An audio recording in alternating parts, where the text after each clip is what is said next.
सूरत में 4 करोड़ रुपए का जमीन घोटाला। शिकायत करता पीयूष भाई को विदेश रहने वाले असली मालिकों से जमीन दिलाने के नाम पर ठगा गया। यश बैंक में खोले गए बोगस अकाउंट। मुख्य आरोपी रवि कोलड़िया ने अंकलेश्वर बैंक में नकली सिग्नेचर किए और चेक से मिले पैसे का इस्तेमाल पर्सनल इस्तेमाल के लिए किया। पुलिस ने मुख्य आरोपी और बैंक कर्मचारियों के बीच लिंक के तौर पर बोगस अकाउंट खोलने वाले असमत खान को गिरफ्तार किया। बैंक कर्मचारियों की गिरफ्तारी के बाद अब सूरत पुलिस ने इस पूरे रैकेट के दूसरे सदस्यों को पकड़ने के लिए जांच तेज कर दी है। સુરત શહેર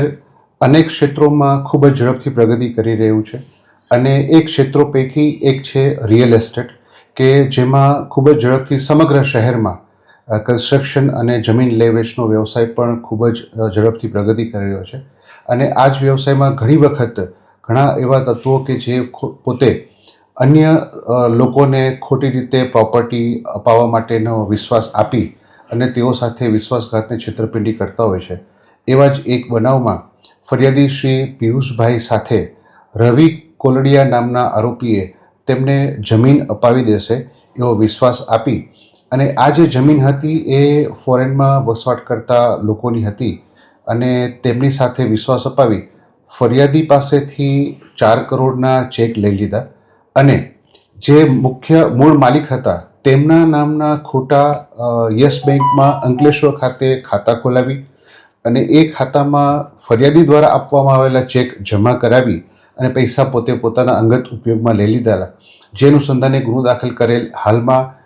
બેંકના કર્મચારીઓની પણ ધરપકડ કરેલ છે અને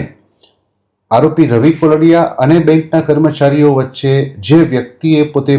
ગુનેગાર તરીકેની ભૂમિકા ભજવેલી છે એવા જ એક આરોપી અસમત ખાનની પણ ધરપકડ કરવામાં આવેલ છે।